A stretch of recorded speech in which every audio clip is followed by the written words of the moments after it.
बिस्मिल्लाहिर्रहमानिर्रहीम। तालिबात आज हम आबिती पढ़ेंगे। अभी अभी जैसे कि आपको पता है कि ईद उल अज़हा जो है वो गुज़री है और उसमें आपने मुख्तलिफ़ जानवरों की कुर्बानी दी, जैसे ऊँट, गाय और बकरे वगैरह की।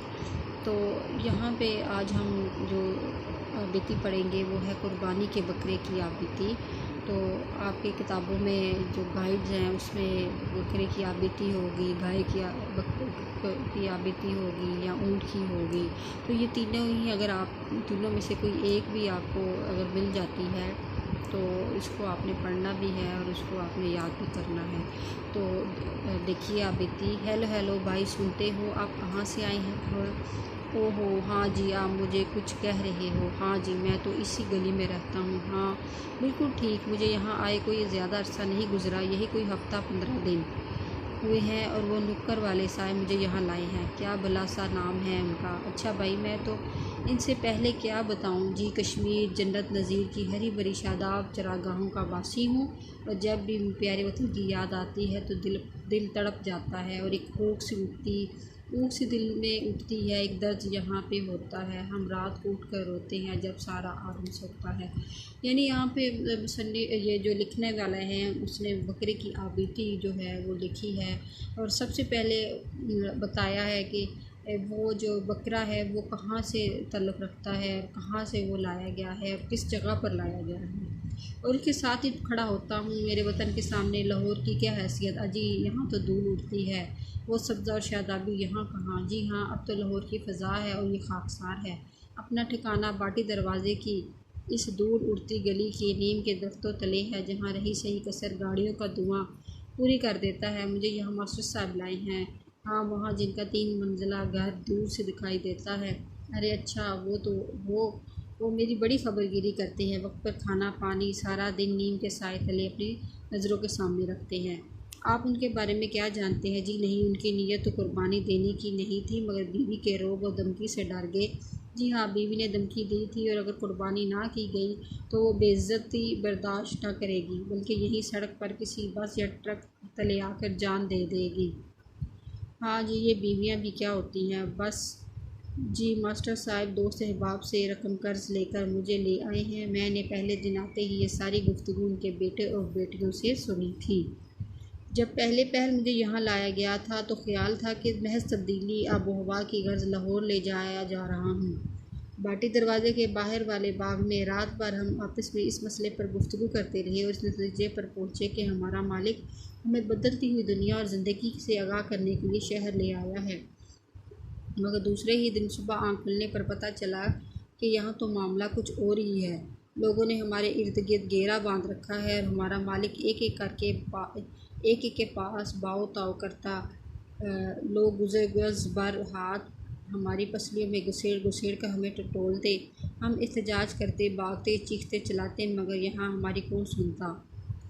हम सब साथी परेशान हो उठे। खौफ की इस लहर से अभी निकलने भी ना पाए थे कि हमारे साथी एक एक करके कम होने लगे।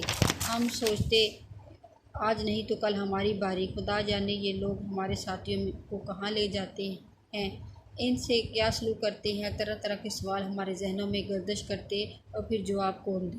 आखिरकार एक दिन मास्टर साहब मुझे अपने साथ ले आए, मगर क्या बताऊँ, यहाँ तो बच्चे बहुत शरारती हैं। मैं नाजो नम का पला हुआ बकरा, ऐशो इशरत की ज़िंदगी गुजारने का आदी, ये तो मुझे सोने भी नहीं देते, हर वक्त घुमाते रहते हैं। आराम कहाँ। फिर सितम ये कि मास्टर साहब ने भी ये मोटी जंजीर मेरे गले में डाल दी है। अब ये बच्चे कोई आकर जंजीर खींचता है तो कोई मेरे खाने की कढ़ाई दूर कर जाता है, कोई मेरे नाक में छड़ी घुसाने की कोशिश करता है, तो कोई मेरे कान को खींचता है और कोई मेरे पास पानी का बर्तन घसीट लेता है और कोई मेरे ऊपर सवारी की कोशिश में मसरूफ़। मेरी कोई सुनता ही नहीं। यहाँ तो मैं बहुत दुखी हो गया हूँ। यही नहीं, जिन लोगों ने कुर्बानी नहीं देनी वो सुबह शाम मुझे घूरते रहते हैं, हत्ता कि उन्होंने तो अपनी अपनी पसंद का गोश्त भी मुंतखब कर लिया है। वो सामने वाले चचा नायत की ख्वाहिश है कि इन्हें मेरी गर्दन का गोश्त दिया जाए और वो दाएं हाथ वाले चौधरी साहब की नज़र मेरी रान पर है। बाएं तरफ वाले शेख साहब की आंखें मेरे सीने को टटोलती रहती हैं। मगर जिस आदमी की एक नज़र से मैं काम जाता हूँ वो मोहल्ले का कसाब है। तो जब जब भी इधर से गुज़रता है मुझे घूर कर गुज़रता है और मेरी माँ बेचारी कब तक मेरी खैर मनाएगी। ये जो आप मेरे जिस्म पर तरह तरह के फूल बूटे देख रहे हैं, मेरे मालिक और उसके बच्चों ने मेहंदी से बनाए हैं।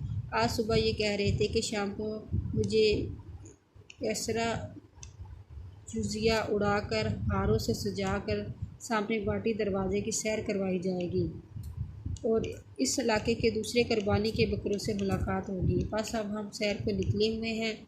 मैंने जब अपने साथियों को देखा, किसी की पसलियों पर उसके मालिक का नाम मेहंदी से लिखा गया है, तो किसी पर पाकिस्तान जिंदाबाद चमक रहा है और किसी पर ईद मुबारक। सुना है कि परसों ईद है। बच्चे खुश हो रहे हैं, डॉक्टरों के और कसाईयों के वारे निहारे हैं। मेरा मालिक अब भी सुबह सवेरे मुझे सैर को ले जाता है। जगह जगह इश्तिहार लगे हैं, अपनी कुर्बानी की खालें यतीम खाने को दें, आपकी खाल को उनकी अमानत है। खाल कहाँ लिए जा रहे हैं? मस्जिद में जमा करवाइए। मैं इनको पढ़ता हूँ, सहम जाता हूँ। समझ नहीं आता ये नारे नौकरों के लिए हैं या मालिकों के लिए। मुझे अपनी खाल का मुस्तकबिल तारीक नज़र आता है। मरना बहुत दुश्वार है, खुसूसन लम्हा लम्हा मौत मरने से पहले ही मार देती है। मुझे अपनी मौत का यकीन है। ये तो शहादत की मौत है। सुन्नत इब्राहीमी में मैं भी खुदा की राह में जान दूँगा। मेरी ख्वाहिश है कि मेरे बाद मेरी खाल भी गरीब व गुरबा के हालत आए, यतीम खाना में दे दी जाए। अब जबकि मैं अपनी ज़िंदगी के आखिरी दिन लाहौर के इस गुंजान आबाद इलाके में बसर कर रहा हूँ, मुझे अपना वतन याद आता है। कश्मीर जन्नत नज़ीर मेरे, जहाँ मेरे साथी सुनहरी आँखों वाली बकरी आज भी मुझे तलाश कर रही होगी। कहती थी हम कभी जुदा ना होंगे, मगर उसे क्या खबर कि उसकी जुदाई में मुझ पर क्या क़यामत गुज़र रही है।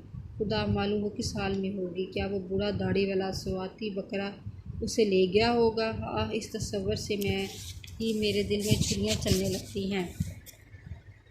काश मैं वहाँ होता तो दो ही टुकड़ों में इसको ढेर कर देता। ये टुकड़ों में उसे ढेर कर देता। ये लोग हमें सिर्फ जानवर ही क्यों समझते हैं? इन्हें मालूम नहीं कि हमारे सीने में भी दिल है जो धड़कता है। अच्छा मेरी बकरी जान, अलविदा।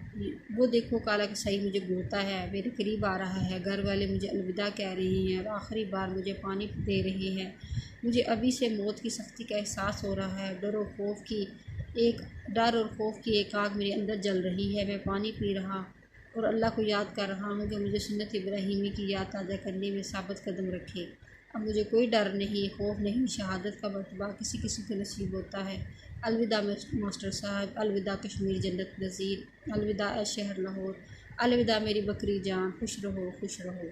मेरे तालिबात, आपने देखा कि एक बकरे की जो क्या कैफियत हो सकती है जो कुर्बानी का होता है, तो इसमें हमें तंज़िया और मज़ाहिया भी थोड़ा सा अंदाज़ नज़र आता है। तो आपने इसको भी देखना है।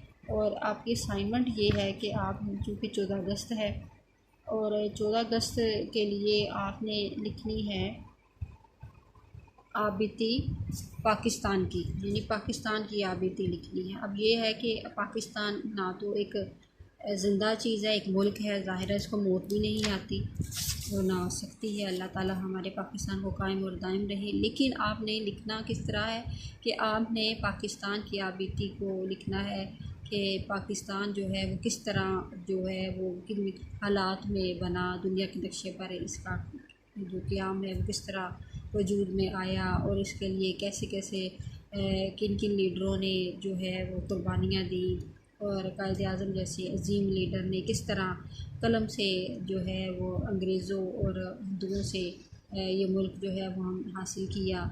और पाकिस्तान बनने के वक्त मुसलमानों के क्या जो थे जो ख़यालात थे कि पाकिस्तान कैसा होगा और पाकिस्तान बनने के बाद हालात जो हैं वो कैसे हैं और अब हालात कैसे जा रहे हैं और मज़ीद जो है क्या इसमें बेहतरी की तवक्को की जा सकती है। क्या हमें मुस्तक़बिल में अपनी उम्मीद रखनी चाहिए कि पाकिस्तान का जो निज़ाम है या पाकिस्तान जो है वो बेहतरी की तरफ आएगा। तो आपने पाकिस्तान को एक ज़िंदा जो है वो एक शक्ल देनी है, मुल्क को एक ज़िंदा शक्ल के तौर पर लिखना है और उसके ख़यालात और उसके तमाम एहसासात को आबिती में लिखना है। तो अज़ीज़ तालिबात, उम्मीद है कि आपको असाइनमेंट की भी समझ आ गई होगी और आज की जो आबिती हमने पढ़ी है उसकी भी समझ आ गई होगी। आज के लिए इतना ही काफ़ी है। अल्लाह हाफ़िज़।